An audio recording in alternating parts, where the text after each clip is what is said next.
Alright, so I'm making a video, thinking about stuff, and thinking about going for the variety, basically, in my voice. Might host some late night stuff like that. It's a lot more lucrative. You probably make a lot more money than, you know, if you segregate your voice and then just do stuff that's, like, gonna wear it out. Make it all, just make that crag in your voice. But, yeah, so I was thinking, my back has kind of been hurting lately, like when I just stand there. I think it's just because I'm getting old. But it could, like, I remember people who were 30, 29, people who were 30 were like, yeah, dude, like, my back, like, when we had to stand a lot. And I'm just, maybe I should blame it on that. But it could also be, like, some sort of communal lacing, like society just sort of lacing my life. Like, or it could be like the bad choices that I made. I don't think that it's like this communal lacing. I don't think there's really anything like that is doing that to me for any reason. But yeah, for the most part though.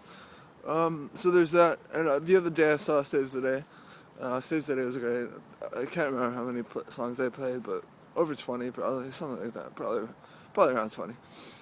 And yeah, I spoke to Chris Connolly, and like it's as if I should just like not say anything at all ever until the end of time.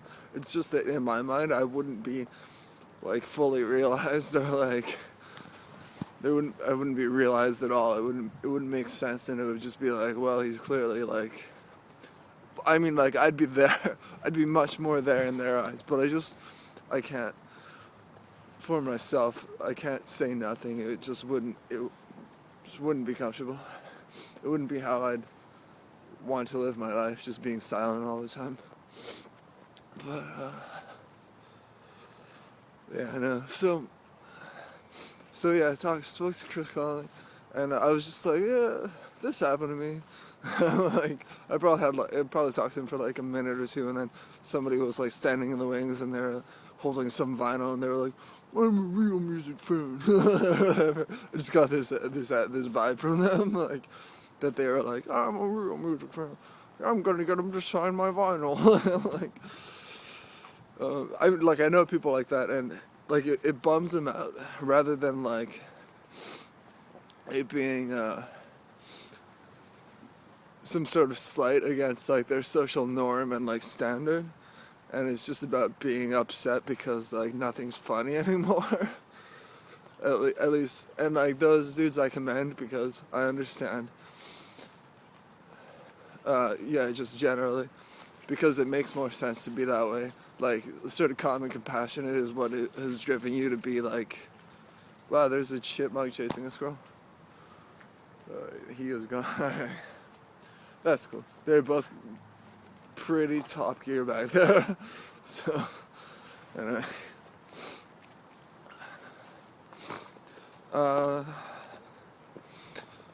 Yeah, so, and then I spoke to, where the vans where I just hung out for a sec, and then I just say some weird shit, like, and I don't know, like, like sometimes, and then I ran into someone that I know, and it's like, I don't know, like, it's like all these, like, all this, like, what's socially norm and accepted and stuff, and then there's, like, me or whatever, and it's like, and like I just don't care anymore. I just try to do what's right for me, and I wonder if like, and like that's not cool apparently. Like, for the greater good of myself, like it's not happening anymore. Nobody's doing that. Yeah. No. Everyone should probably speak one constant rhythm rather than like varying their voice. At least that's what I found with me, because it's clearly like the times when I'm like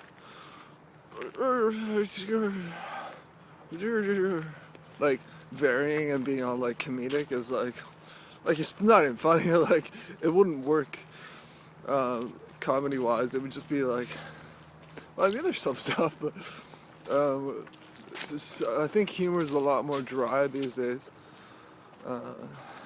Well, so that would, no, I don't know. Like, probably the only thing that I can describe humor with is dry. Like, that's the only wit's end I've made about the state of humor. Like, well, I guess it's dry. Like, when I was young, I used to be like, oh, these graphics are great. Like, for every video game, because it was the only thing I could was the only thing I could state about a video game. Oh, your graphics are great.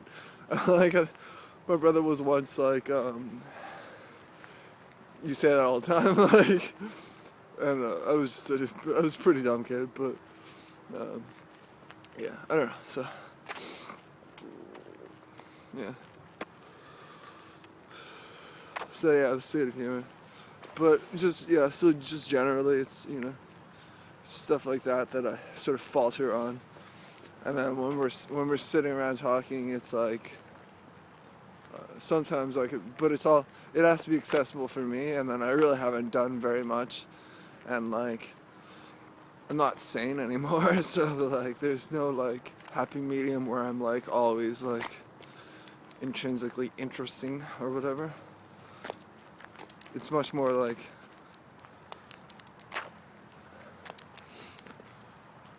I don't know.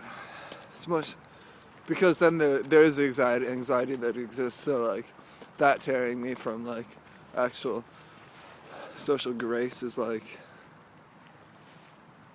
maybe the root culprit of like some sort of happy medium where I'm socially accepted. But I think it's probably not that at all. It's probably not actually me. It's probably just like everybody else that's sort of like has a problem with things, because apparently like people are opinionated. Like I didn't realize this until I was older. So